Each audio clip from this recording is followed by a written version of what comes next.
Hello students, welcome to my YouTube channel to R mathematics. इस video में हम discuss करेंगे कुछ प्रमेय के बारे में। थ्योरम हमारी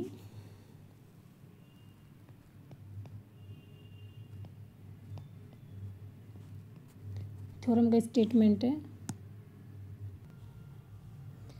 एन संकेतों के फैक्टोरियल एन क्रमचयों का जो समुच्चय है पी एन क्रमचय गुणन संक्रिया के लिए एक परिमित ग्रुप है। यानी कि जो हमारा परम्यूटेशन का जो सेट है उसको हमें एक फाइनाइट ग्रुप है वो सिद्ध करना है इसमें। तो इसको हम प्रूफ करेंगे।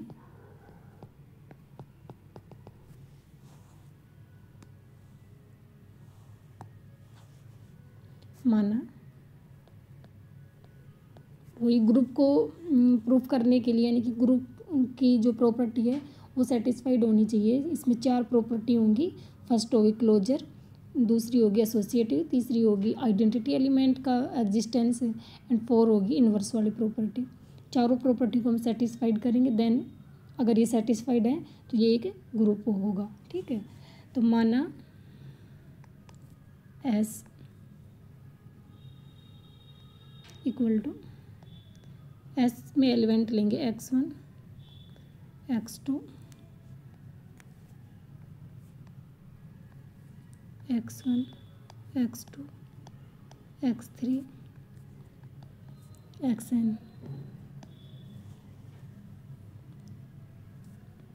माना s के इतने अवयवों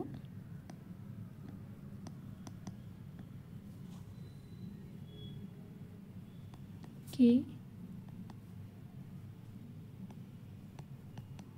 क्रमचयों का समुच्चय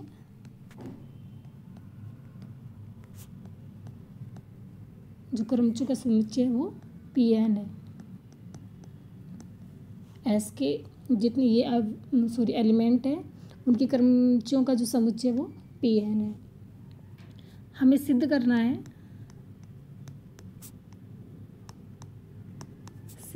है पी एन गुणन संक्रिया के लिए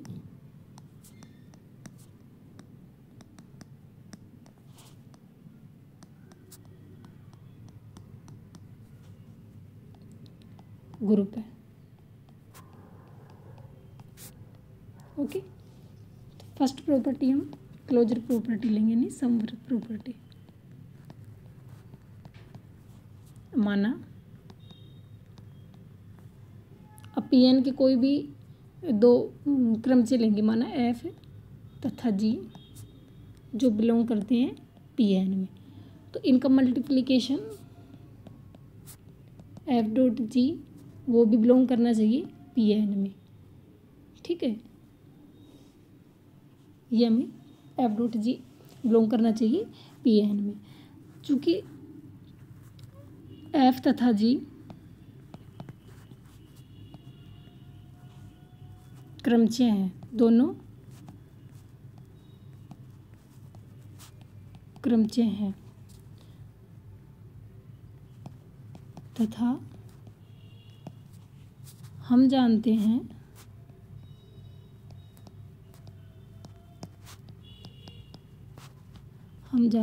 कि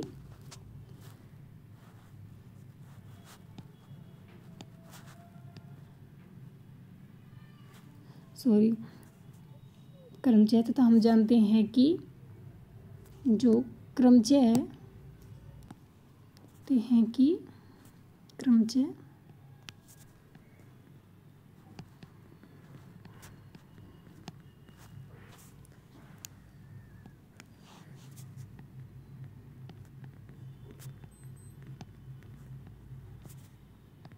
वन वन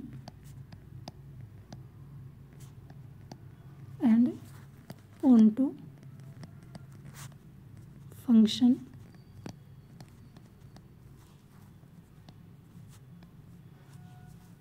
होता है। 1 ऑन टू फंक्शन होता है। ठीक है, तो 2 फलनों का गुणन, तो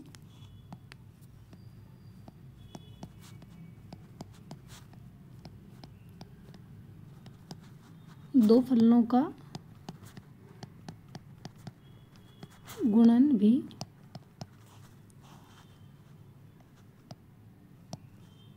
वन वन ऑन टू होगा।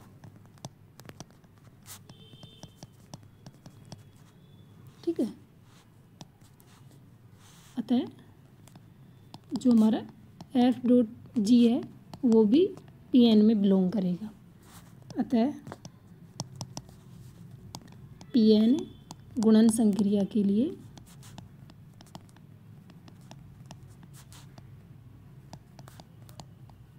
समवर्त है।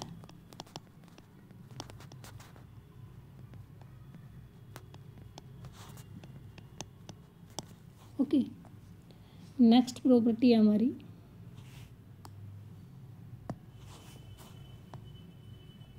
साचार्यता।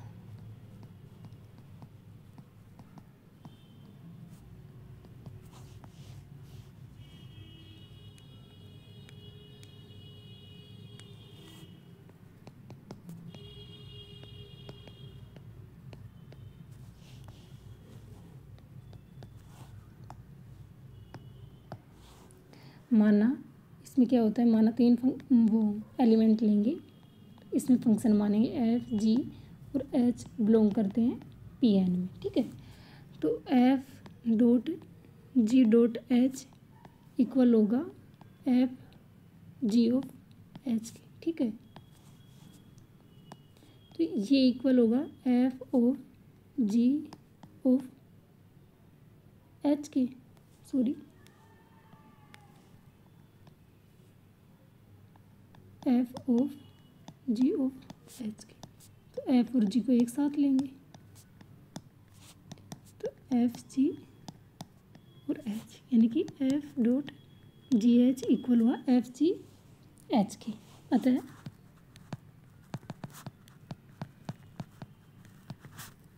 गुणन संक्रिया के लिए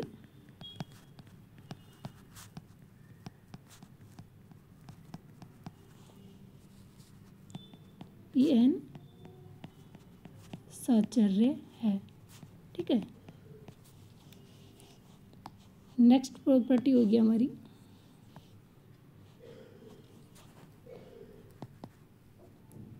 तत्समक अवयव का अस्तित्व।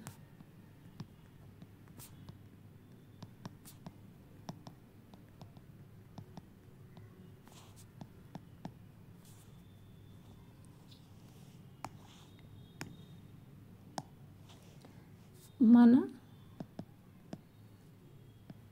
आई बिलोंग करता है, आइडेंटिटी एलिमेंट बिलोंग करता है पी एन में, इस प्रकार है कि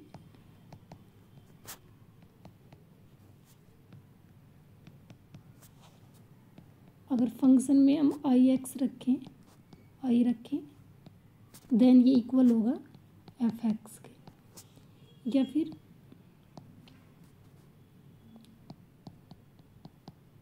आई में फंक्शन रखें तो ये भी इक्वल होगा एफ एक्स के, यानी कि जो हमारा एफ ऑफ आई एक्स है वो इक्वल है f of I of F X के।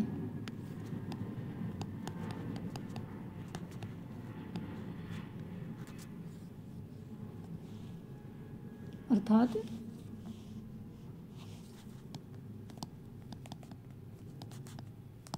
तत्समक अवयव विद्यमान है।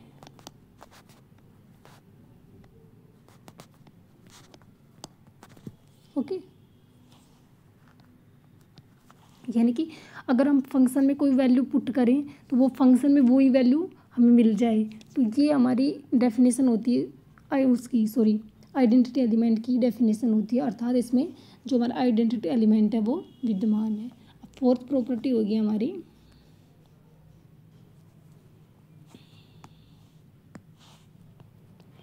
फोर्थ प्रॉपर्टी है प्रतिलोम का अस्तित्व।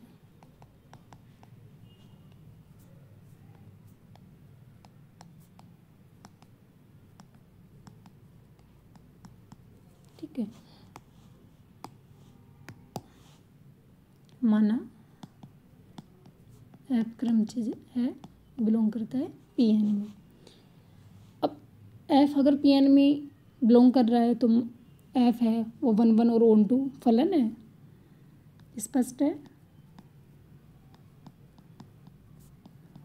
एफ एकाएकी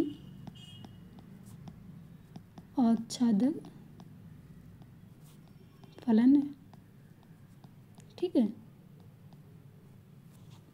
और हम जानते हैं कि 1 1 ऑन टू फलन का प्रतिलोम भी एकाएकी आच्छादक होता है, फलन होता है, ठीक है। हम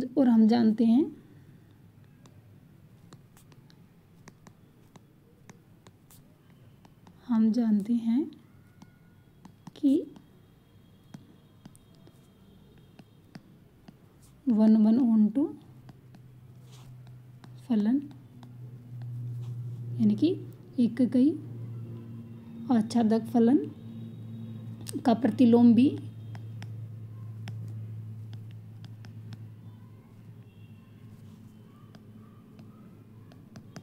वन वन ऑन टू होता है।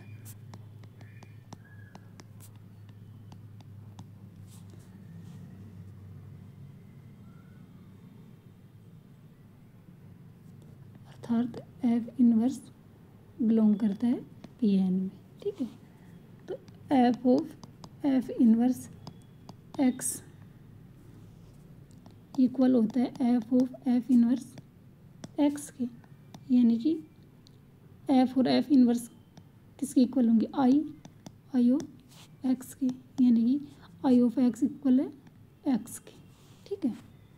ये इसके इक्वल होगा। और अगर हम ले यहाँ पे F inverse of F X, ये किसके इक्वल होगा, F inverse of F X, ये होगा एफ इनवर्स एफ एक्स के, ये होगा आई एक्स, ये इक्वल होगा एक्स के, एफ इनवर्स एफ एक्स। अर्थात F of F inverse X equal है F inverse of F X की, जो कि इक्वल है एक्स के, ठीक है। ये उसकी प्रतिलोम की डेफिनेशन से हम लिख सकते हैं। अतः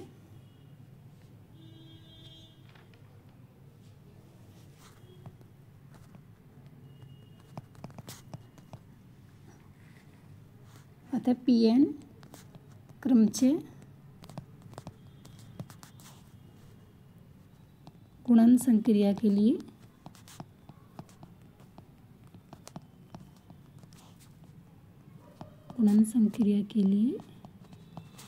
एक परिमित ग्रुप है।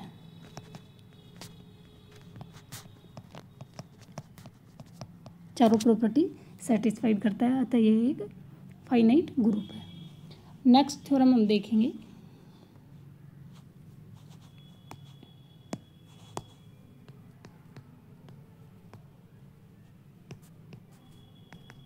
थ्योरम का स्टेटमेंट है,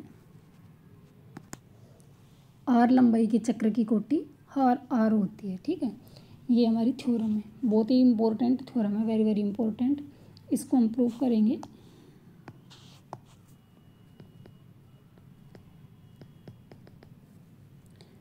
माना एफ में, एफ हमारा क्रमचय जिसमें एलिमेंट है x1 x2 xr, ठीक है। तो एफ ऑफ x1 की इमेज क्या है इसमें, जैसे हम एक कोई क्रमचय लेते थे, इसमें 1 2 3, तो 1 की इमेज क्या होती थी 2, 2 की इमेज थी 3, यानी कि एफ ऑफ 1 की इमेज थी 2, एफ ऑफ 2 की इमेज थी 3 और एफ ऑफ 3 की इमेज थी 1। तो इसी प्रकार एफ ऑफ x1 की इमेज है x2, एफ ऑफ x2 की इमेज है x3, एफ ऑफ xr-1 की इमेज है xr and F of xr की इमेज है x1, जिस तरह एफ ऑफ 3 की इमेज है 1, यानी कि 1 पे रिपीट होगा, एफ ऑफ 3 की इमेज है 1। इसी प्रकार एफ ऑफ एक्स आर की इमेज है x1।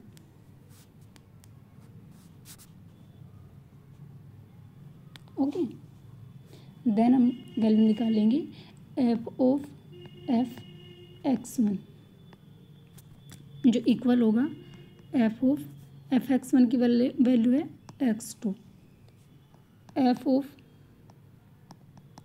एफ x2 की वैल्यू निकालेंगे जो इक्वल होगी एफ x2 की वैल्यू किसकी इक्वल है, एफ ऑफ x3 की। इसी तरह हम निकालेंगे f of F x r -1 जिसकी वैल्यू होगी एक्स आर की इक्वल। एंड लास्ट हम निकालेंगे f of F x are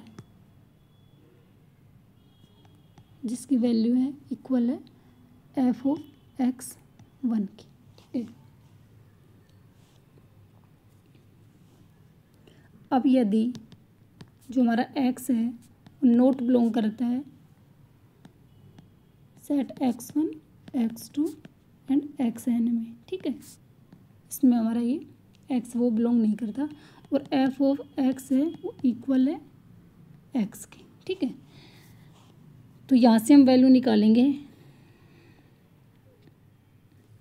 ये इक्वल हो जाएगा, इसको हम लिखेंगे एफ स्क्वायर x1 इक्वल है एफ स्क्वायर x1 की वैल्यू निकालेंगे तो ये इक्वल होगा एफ ऑफ एफ x1 की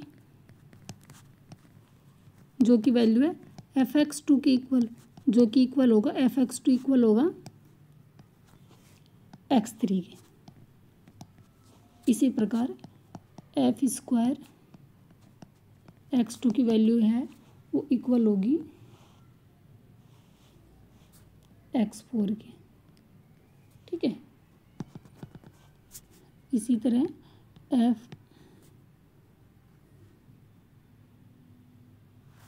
एफ स्क्वायर एक्स आर की वैल्यू इक्वल होगी x2 की। ठीक है, अब हम वैल्यू निकालेंगे f of f square x1 की जो इक्वल है एफ x3 के।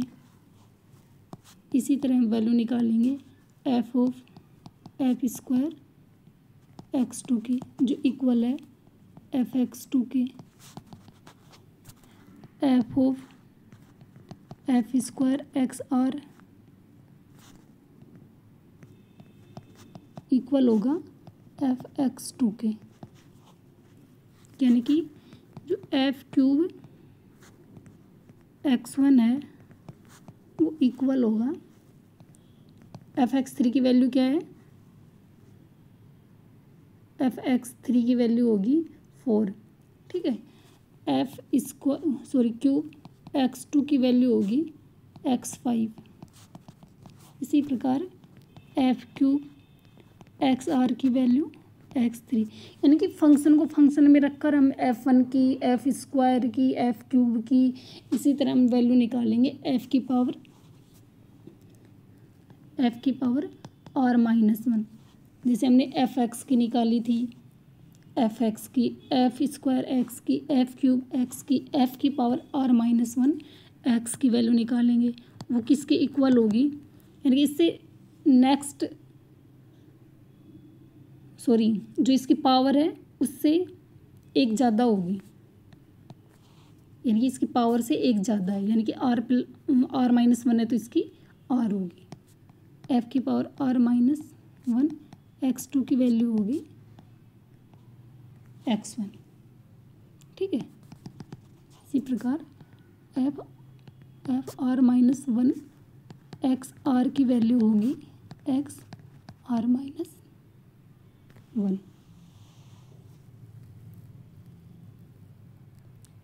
ठीक है, अब हम वैल्यू निकालेंगे एफ ऑफ, यदि जो हमारा x है वो नोट बिलोंग करता है x1 x2 xn में, ठीक है। और f की पावर r-1 x है वो इक्वल है x के, इक्वल है x के।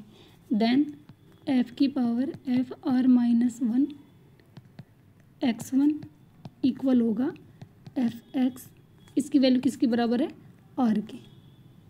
एंड f की पावर r-1 x2 ये इक्वल होगा f(x) 2 के, ठीक है। और इसी प्रकार f r की पावर r-1 x r है वो इक्वल होगा f(x r-1) के, ठीक है।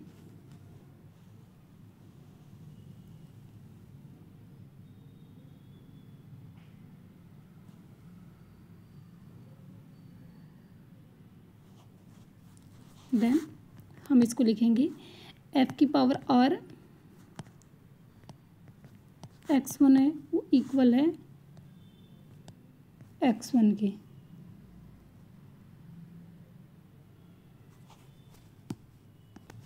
चूँकि f(x r1) की जो वैल्यू है वो हमारी f(x r) की वैल्यू है वो x1 के इक्वल है, ठीक है। तो ये इक्वल होगा x1 के। इसी प्रकार f r x2 की वैल्यू है, f(x2) की वैल्यू है x3 के, सॉरी x2 के इक्वल, ठीक है। इसी प्रकार जो हमारे f की पावर r x r की वैल्यू इक्वल होगी f(x r-1) की वैल्यू किसके इक्वल है, x r के इक्वल है, ठीक है। तो ये इक्वल होगी x r की। अतः यानी कि f ऑफ r x है वो इक्वल है x के, ठीक है।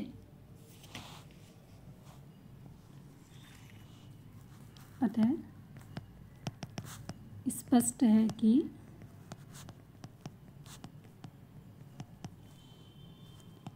r लंबाई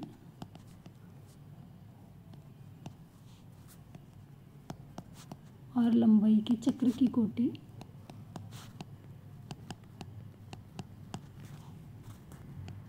r होती है,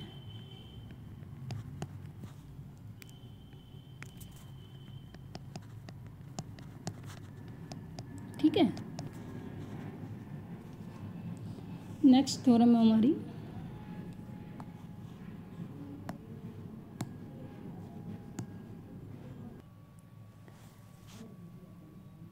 नेक्स्ट वीडियो में हम अगली थ्योरम को कराएंगे। Thank you for watching me.